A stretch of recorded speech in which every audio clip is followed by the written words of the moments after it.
नमस्कार। आपका अखबार के रविवारी विशेष संस्करण में आपका स्वागत है। मैं हूं प्रदीप सिंह।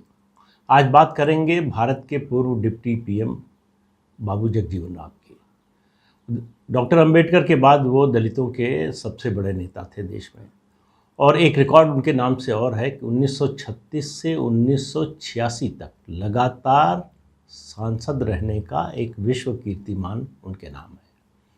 वो सबसे लंबे समय तक सत्ता में या सरकार में रहने वाले दलित नेता के रूप में भी जाने जाते हैं। उनका प्रभाव जो था वो उसके बारे में ज़्यादा बताने की ज़रूरत नहीं, सबको मालूम है दलितों के बीच उनकी लोकप्रियता कैसी थी।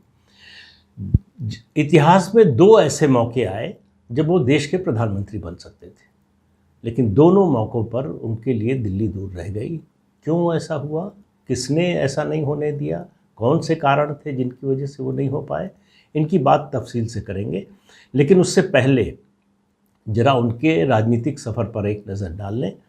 बाबू जगजीवन राम की प्रतिभा को सबसे पहले पहचानने वाले नेताजी सुभाष चंद्र बोस थे। उन्होंने बंगाल और बिहार का जो भूकंप आया था उस त्रासदी के समय उनके काम को देखते हुए ये कहा था कि ये युवक बहुत प्रतिभावान है और बहुत आगे तक जाएगा। उसके बाद अब आते हैं 1946 में। 1946 में तय हो गया था कि अंग्रेज़ जा रहे हैं और देश का बंटवारा होने वाला है, सरकार गठन की बात हो रही थी, तो अंतरिम सरकार बनने जा रही थी। अंतरिम सरकार के संभावित मंत्रियों की सूची लेकर, मंत्रिमंडल के संभावित सदस्यों की सूची लेकर जवाहरलाल नेहरू और सरदार पटेल, ये दो लोग गांधी जी के पास गए। गांधी जी ने पूरी सूची देखी, ऊपर से नीचे तक नज़र डाला, उसके बाद कहा कि इसमें डॉक्टर अंबेडकर का नाम नहीं है। तो नेहरू और पटेल दोनों ने एक दूसरे की तरफ देखा और कहा कि हमने जगजीवन राम को मंत्रिमंडल में शामिल किया है। युवा नेता हैं, अच्छे दलित नेता हैं, पढ़े लिखे हैं। उनकी तारीफ़ करते रहे, गांधी जी सुनते रहे।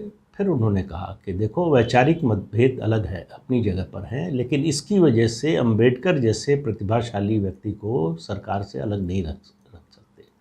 वो कानून और संविधान की नहीं, अर्थशास्त्र के भी विशेषज्ञ हैं, तो उनका सरकार में बहुत उपयोग होना चाहिए और उनकी प्रतिभा का भरपूर सम्मान होना चाहिए। इसके बाद नेहरू और सरदार पटेल के सामने कोई विकल्प नहीं रह गया सिवाय इसके कि डॉक्टर अंबेडकर को मंत्रिमंडल में शामिल करें, और वो हुए भी। लेकिन आज बात डॉक्टर अंबेडकर की नहीं हो रही है, बाबू जगजीवन राम की हो रही।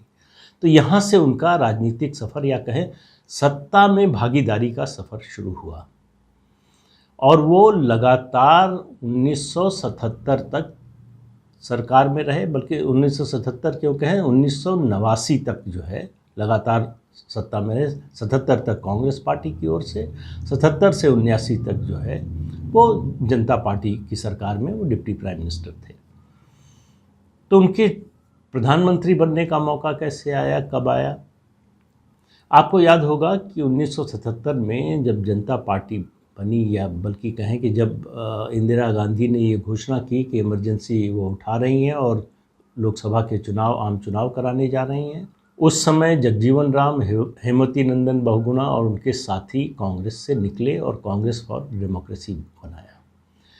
कांग्रेस पार्टी के लिए और इंदिरा गांधी के लिए ये बहुत बड़ा झटका था। आज भी लोगों का मानना है कि अगर बाबू जगजीवन राम और हेमवती नंदन बहुगुणा इंदिरा गांधी के साथ रह गए होते तो शायद जनता पार्टी की इतनी बड़ी जीत ना होती। लेकिन वो क्या होता तो क्या होता, उन बातों का कोई अर्थ एक सीमा के बाद नहीं होता है। वास्तविकता ये है कि वो निकल गए कांग्रेस से और CFD बनाई, कांग्रेस फॉर डेमोक्रेसी। वो अलग चुनाव लड़ना चाहते थे, वो चाहते थे जनता पार्टी सीटों का तालमेल कर ले उनकी पार्टी से, लेकिन इसके लिए जनता पार्टी के नेताओं ने मना कर दिया। उन्होंने कहा कि मर्जर होना चाहिए, तो विलय हो गया CFD का जनता पार्टी में। सरकार बनने की स्थिति आई, जनता पार्टी जीत गई भारी बहुमत से, लगभग 305 सीटें लोकसभा की जनता पार्टी को मिली। हालांकि उत्तर में ज़्यादा मिली, दक्षिण में बहुत कम सीटें मिली। दक्षिण में कांग्रेस का जो वर्चस्व बना रहा, लेकिन वो एक अलग बात है। जो नए सांसद चुने गए उनको राजघाट पर JP ने शपथ दिलाई, और JP जब शपथ दिलाने के लिए पटना से दिल्ली जा रहे थे तो लखनऊ में उनका विमान, जो इंडियन एयरलाइंस का विमान था, वो उस समय जो है 45 मिनट करीब रुकता था, वहाँ हॉल्ट लेता था, उसके बाद आगे जाता था। तो वहाँ मुझे याद है कि मैं लखनऊ विश्वविद्यालय में पढ़ता था, हमारे साथ के बहुत से छात्र जो है, लगभग 125-150 छात्र जो है, उन लोगों ने तय किया कि जाके जेपी से मिलना चाहिए एयरपोर्ट पर। हम लोग वहाँ पहुँचे, पैदल चले गए, कोई बस का उस तरह से साधन नहीं था, दूसरा कोई साधन नहीं था, चलते हुए पैदल सब लोग पहुँच गए। लेकिन वहाँ बताया गया कि जेपी की तबीयत ठीक नहीं है, वो बात नहीं कर सकते। लेकिन अड़े रहे हम लोग, तो फिर इंडियन एयरलाइंस और एयरपोर्ट अथॉरिटी ने एक मेगाफोन का इंतज़ाम किया और जेपी जहाज़ के ऊपर से ही बाहर आकर दरवाजे के पास उन्होंने संबोधित किया। बहुत संक्षिप्त सा भाषण था। उन्होंने कहा कि ये जो चुनाव हुआ है, इसके बाद आप लोगों की जिम्मेदारी ख़त्म नहीं हुई है। जिनको आपने चुना है ये कोई दूध के धुले हुए लोग नहीं हैं, इन पर अंकुश रखना, इन पर निगरानी रखना, ये आपकी जिम्मेदारी है। नहीं तो फिर से वैसा ही हो जाएगा जैसा अभी तक हो रहा था। ये उनकी चेतावनी थी, जो एक तरह से कहें अब लगता है कि भविष्यवाणी थी, जो आगे चलकर सही साबित हुई। अब जब शपथ दिला दी गई सारे सांसदों को, उसके बाद ये हुआ कि प्रधानमंत्री पद पर किसे बिठाया जाए या प्रधानमंत्री कौन बने जनता पार्टी का। तो इसके लिए नेता के चुनाव के लिए तय हुआ, जनतांत्रिक तरीके से होना चाहिए, वो सीक्रेट बैलेट से जो है फैसला होना चाहिए।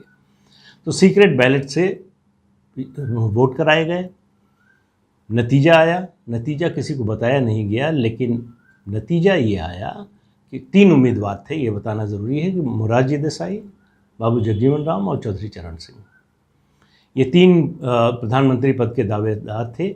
इनमें से सबसे ज़्यादा वोट बाबू जगजीवन राम को मिले, तो स्वाभाविक रूप से उनको प्रधानमंत्री बनना चाहिए था। अब ये वोट कराने वाले, इसका जो है एक तरह से कहें निगरानी करने वाले, जेपी के साथ साथ आचार्य कृपलानी भी थे। ये 2 लोग थे जो ये सब कार्यक्रम करवा रहे थे। जब बाबू जगजीवन राम के नाम का ये हुआ कि भाई अब घोषणा करनी चाहिए, क्योंकि उनको सबसे ज़्यादा सांसद चाहते हैं कि प्रधानमंत्री बने, तो बैठक हुई जनता पार्टी के वरिष्ठ नेताओं की, और यहीं से मामला बिगड़ गया। बाबू जगजीवन राम के नाम को लेकर मधु लिमये ने, जो समाजवादी नेता थे, समाजवादी नेता, विचारक, बहुत उम्दा पार्लियामेंटेरियन, और कई किताबें उन्होंने लिखी हैं, और मतलब उनकी प्रतिभा को लेकर कोई शक नहीं था, लेकिन उनकी राजनीति को लेकर बहुत तरह की बातें हैं। उन्होंने ये कहा कि अगर बाबू जगजीवन राम को प्रधानमंत्री बनाया गया तो मैं ये पार्टी तोड़ दूंगा, उनको प्रधानमंत्री नहीं बनने दूंगा, किसी कीमत पर नहीं बनने दूंगा। अब उस बैठक में सन्नाटा छा गया कि भाई ये कैसे, ये किस तरह की बात कर रहे हैं। एक जनतांत्रिक ढंग से कोई नेता चुना जा रहा है, उसको आप कैसे मना कर सकते हैं। उनसे पूछा गया कि भाई आप ये बात क्यों कह रहे हैं, जब ये एक बार तय हो गया कि जो है सीक्रेट बैलेट से तय होगा और जिसके पक्ष में ज़्यादा सांसद होंगे वही नेता बनेगा, और 3 उम्मीदवार थे, बड़ा स्पष्ट था किनके बीच मुकाबला है। अब मधु लिमये ने जो बात कही उस पर ध्यान देने की ज़रूरत है, और उन्होंने जो तर्क दिया उसके बाद किसी के पास उसका उत्तर नहीं था। उन्होंने कहा कि देखिए, ये जनादेश, ये मैंडेट हमें इमरजेंसी के खिलाफ मिला है। कांग्रेस पार्टी ने, इंदिरा गांधी की सरकार ने जो इमरजेंसी लगाई थी, लोगों का जो मौलिक अधिकार छीन लिया था, संविधान को सस्पेंड कर दिया था, नेताओं को बिना किसी मामले मुकदमे के जेल में भर दिया था, और अत्याचार जो 19 महीने हुआ, उसके खिलाफ ये मैंडेट है। तो सब लोग सहमत थे कि जाहिर है कि ये उसके खिलाफ ही मैंडेट है। तो उन्होंने कहा कि इस जनादेश का अपमान होगा अगर बाबू जगजीवन राम प्रधानमंत्री बनते हैं। मेरी उनसे कोई व्यक्तिगत दुश्मनी, द्वेष या विरोध नहीं है। वो बहुत अच्छे नेता हैं, बहुत कुशल प्रशासक हैं, लोकप्रिय नेता हैं, इन सब से मैं इनकार नहीं करता। आगे उन्होंने बात कही, उन्होंने कहा कि इमरजेंसी के खिलाफ मिले जनादेश की सरकार का प्रधानमंत्री वो व्यक्ति कैसे हो सकता है जिसने संसद में इमरजेंसी का प्रस्ताव रखा हो। तो आपको याद दिला दें, जब इंदिरा गांधी ने आधी रात को इमरजेंसी लगाने का फैसला किया और उसके बिना कैबिनेट की बैठक के अनाउंस कर दिया, फिर कैबिनेट की बैठक बुलाकर उसको मंजूरी दिलाई गई अगले दिन सुबह। फिर जब संसद में ये प्रस्ताव रखा गया संसद से पास कराने के लिए, तो उस इंदिरा गांधी ने खुद नहीं रखा वो प्रस्ताव रखवाया उन्होंने बाबू जगजीवन राम से। उनको मालूम था कि बाबू जगजीवन राम इसके पक्ष में नहीं है वो, लेकिन उनको ये भी अंदाज़ा था, वो ये एक तरह से परीक्षा ले रही थी कि वो साथ देते हैं या रिवोल्ट करते हैं। बाबू जगजीवन राम ने उस समय रिवोल्ट नहीं करने का फैसला किया। उसके क्या कारण थे ये हम लोगों को मालूम नहीं है, जो भी कारण रहा हो। उनको लगा कि इस समय विरोध करने का कोई शायद फ़ायदा नहीं होगा या असर नहीं होगा, जो भी कारण रहा हो, तो उन्होंने वो प्रस्ताव रखा। वो प्रस्ताव पास हुआ संसद के दोनों सदनों से। इस आधार पर अब जब विरोध किया मधुलिमय ने, तो बाकी सभी नेताओं, जनता पार्टी के नेताओं को ये बात माननी पड़ी कि भाई इमरजेंसी के खिलाफ मिले जनादेश का नेतृत्व जो है वो कैसे जगजीवन राम कर सकते हैं। फिर वो जनता पार्टी में चुनाव से कुछ दिन पहले, ठीक कुछ दिन पहले आए थे। कांग्रेस से वो चुनाव की घोषणा के बाद निकले हैं। इन सब बातों को देखते हुए ये तय हुआ कि भाई फिर जो दूसरे नंबर पर सबसे ज़्यादा वोट मिले थे मोरारजी देसाई प्रधानमंत्री बन गए।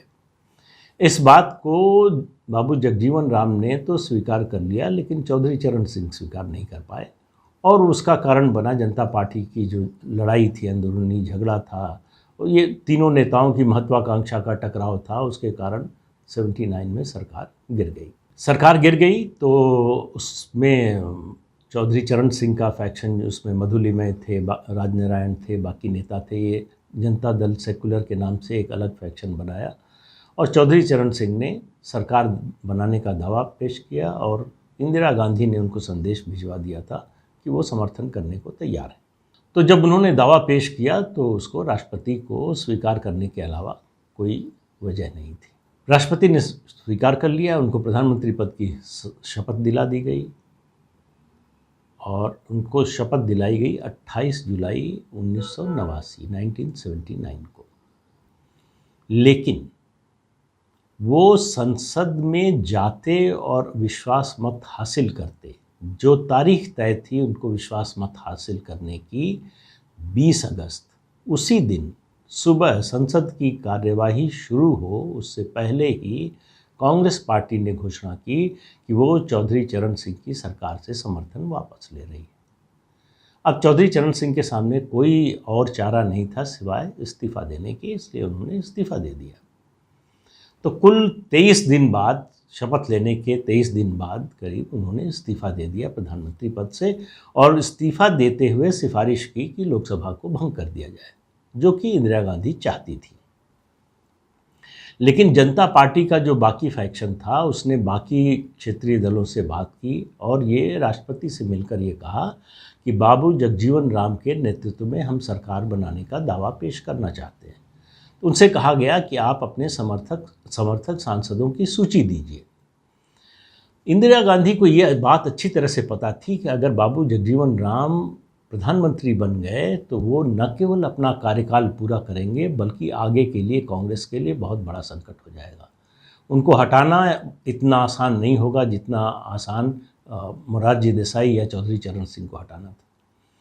तो वो समझ गई कि ये अगर हो गया तो उनके लिए बहुत मुश्किल होगी। उन्होंने नीलम संजीव रेड्डी जो उस समय राष्ट्रपति थे उनके पास संदेश भिजवाया, और जब लिस्ट टाइप हो रही थी जनता पार्टी के दफ्तर में सांसदों की कि कौन कौन लोग जो है समर्थन में हैं, प्रस्ताव बन गया, पास हो गया और सांसदों की लिस्ट बन रही थी, वो ले जाकर राष्ट्रपति को देना था। लिस्ट टाइप हो रही थी, उसी दौरान राष्ट्रपति भवन से खबर आई कि राष्ट्रपति ने लोकसभा को भंग कर दिया और नए चुनाव की घोषणा हो गई। चौधरी चरण सिंह को कार्यवाहक प्रधानमंत्री बनाए रखा गया। ये दूसरा मौका था जब बाबू जगजीवन राम प्रधानमंत्री बनने से रह गए। अगर नीलम संजीव रेड्डी ने कुछ देर इंतज़ार कर लिया होता, अब देखिए ये इतिहास की कहें, समय की कहें, भाग्य की विडंबना कहें, नीलम संजीव रेड्डी वही व्यक्ति थे, वही नेता थे जिनके राष्ट्रपति के चुनाव पर इंदिरा गांधी ने एक तरह से अपनी पार्टी के खिलाफ ही बगावत की। वो पार्टी के सर्वसम्मति के उम्मीदवार थे राष्ट्रपति पद के लिए 1969 में, लेकिन इंदिरा गांधी उनको नहीं चाहती थी। उनको लगा कि ये सिंडिकेट का, यानी जो दूसरे वरिष्ठ नेता थे कांग्रेस के, निजलिंगप्पा का ग्रुप जो था, उसके कैंडिडेट हैं। इसलिए उन्होंने उनका विरोध किया। विरोध कैसे किया? वीवी गिरी जो निर्दलीय उम्मीदवार के रूप में उतारे गए, उन्होंने कहा कि आप पार्टी की बजाय अंतरात्मा की आवाज़ पर वोट दीजिए, और वीवी गिरी राष्ट्रपति का चुनाव जीत गए। उसके कुछ समय बाद जो है नीलम संजीव रेड्डी राजनीति से, सक्रिय राजनीति से, चुनाव की राजनीति से रिटायर हो गए, अपने गांव चले गए। 77 में जब जनता पार्टी बनी और उसकी सरकार बनने की स्थिति बनी, तब पार्टी के जो वरिष्ठ नेता थे, जो नीलम संजीव रेड्डी के साथ काम कर चुके थे, जिन्होंने उस समय उनका समर्थन किया था 1969 में, उनको बुलवाया और राष्ट्रपति चुना। उन्हीं नीलम संजीव रेड्डी ने जनता पार्टी के नेताओं की बात मानने की बजाय, या कहें कि एक संवैधानिक संकट था, प्रश्न उठ गया था कि चौधरी चरण सिंह ने एक दिन भी संसद का सामना नहीं किया। जिस सरकार ने संसद का सामना नहीं किया हो, जो अपना कभी बहुमत साबित ही न कर पाई हो, उसकी रिकमेंडेशन को राष्ट्रपति मानने के लिए बाध्य कैसे हो सकते हैं? तो ये एक ग्रे एरिया था। संविधान विशेषज्ञों की अलग अलग राय थी इस पर, और वो चाहते तो बाबू जगजीवन राम को सरकार बनाने का मौका दे सकते थे, लेकिन उन्होंने इंदिरा गांधी के साथ जाना ये चुना। और इतिहास गवाह है कि बाबू जगजीवन राम दूसरी बार प्रधानमंत्री बनने से रह गए। तो पहली बार मधुलिमय के सवाल उठाने पर, और उससे भी ज़्यादा इमरजेंसी का प्रस्ताव संसद में रखने के कारण जो है बाबू जगजीवन राम प्रधानमंत्री बनने से रह गए। देश को एक दलित प्रधानमंत्री नहीं मिल पाया। दूसरी बार डॉक्टर नीलम संजीव रेड्डी के फैसले के कारण बाबू जगजीवन राम देश के प्रधानमंत्री बनने से रह गए। अगर उन्होंने न्याय का साथ दिया होता, शायद संविधान के मुताबिक फैसला किया होता, राजनीतिक दबाव न किया होता, तो बाबू जगजीवन राम देश के प्रधानमंत्री या देश के पहले दलित प्रधानमंत्री बन गए होते। लेकिन वो बात तो अब पीछे रह गई। बाबू जगजीवन राम के बारे में बहुत सी बातें, या बल्कि कहें बहुत से उनका जो कामों का श्रेय था वो भी नहीं मिला। कितने लोगों को याद होगा कि जब 1971 में बांग्लादेश का युद्ध हो रहा था, उस समय रक्षा मंत्री देश के बाबू जगजीवन राम थे। 1964 में जब कृषि का संकट आया, अनाज का संकट आया, तब इंदिरा गांधी ने एग्रीकल्चर का पोर्टफोलियो, अतिरिक्त प्रभार उनको दिया, और उन्होंने वो जो काम किया आज तक कृषि विभाग के लोग या कृषि के क्षेत्र से जुड़े हुए लोग आज तक याद करते हैं। तो ये उनको श्रेय नहीं मिले। लेकिन एक बात और बताना ज़रूरी है कि प्रधानमंत्री पद की दौड़ में या उनके बनने की संभावना इसलिए नहीं थी सिर्फ कि वो दलित नेता थे, वो मेरिट में किसी से कम नहीं थे। वो आप लोकप्रियता की बात करें, आप प्रशासनिक क्षमता की बात करें, आप शिक्षा की बात करें, इसके अलावा उनकी जो राजनीतिक सूझबूझ थी उसकी बात करें, राजनीतिक रणनीति बनाने की बात करें, इन सब मामलों में उनका कोई सानी नहीं था। लेकिन ये कहना चाहिए कि देश का या भारतीय राजनीति का दुर्भाग्य है कि 2 बार उनको अवसर मिला, लेकिन वो प्रधानमंत्री नहीं बन पाए। अब एक चीज़ और याद आती है। देखिए, केवल ये कह सकते हैं कि इत्तेफाक की बात है, लेकिन बड़ा अजीब इत्तेफाक है।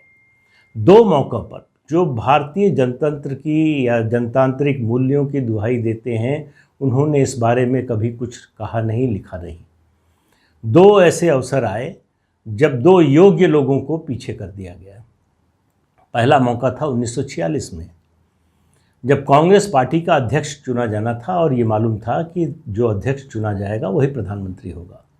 उस समय एक राज्य इकाई को छोड़कर सबने जो प्रस्ताव किया वो सरदार वल्लभ भाई पटेल के पक्ष पे, उनको अध्यक्ष बनाया जाए, मतलब उनको प्रधानमंत्री बनाया जाए। सिर्फ एक इकाई थी जिसने उनके पक्ष में प्रस्ताव नहीं किया था। और उसके बाद जेबी कृपलानी ने क्या किया, क्या हुआ, वो अलग बात है। लेकिन जब ये प्रस्ताव और इसके फैसले की सूचना गांधी जी तक पहुंची, तो उन्होंने इस फैसले को बदल दिया। जनतांत्रिक ढंग से लिए गए एक फैसले को उन्होंने बदल कर और अपनी पसंद का नेता चुने जाने का आग्रह किया, बल्कि एक तरह से निर्देश दिया। उन्होंने सरदार वल्लभ भाई पटेल को बुलाया और कहा कि नेहरू तुम्हारे अंडर में काम नहीं कर सकते, तुम नेहरू के मातहत काम कर सकते हो, इसलिए प्रधानमंत्री नेहरू को बनना चाहिए। अब उसके और क्या कारण थे उसकी बात करने का ये समय नहीं है, लेकिन जनतांत्रिक ढंग से लिया गया हुआ एक फैसला बदला गया। इसी तरह से 1977 में हुआ। जनतांत्रिक ढंग से एक फैसला लिया गया कि बाबू जगजीवन राम को प्रधानमंत्री होना चाहिए, क्योंकि बहुसंख्यक सांसदों का जनता पार्टी के उनको समर्थन हासिल था। दोनों नहीं, बाद नहीं हुआ।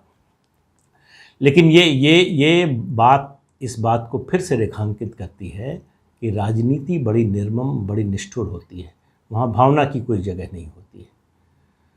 तो इसलिए देश को एक दलित प्रधानमंत्री नहीं मिल पाया। इसका अफसोस मुझे नहीं लगता किसी राजनीतिक दल को है, किसी नेता को है, या देश के बाकी लोगों को है।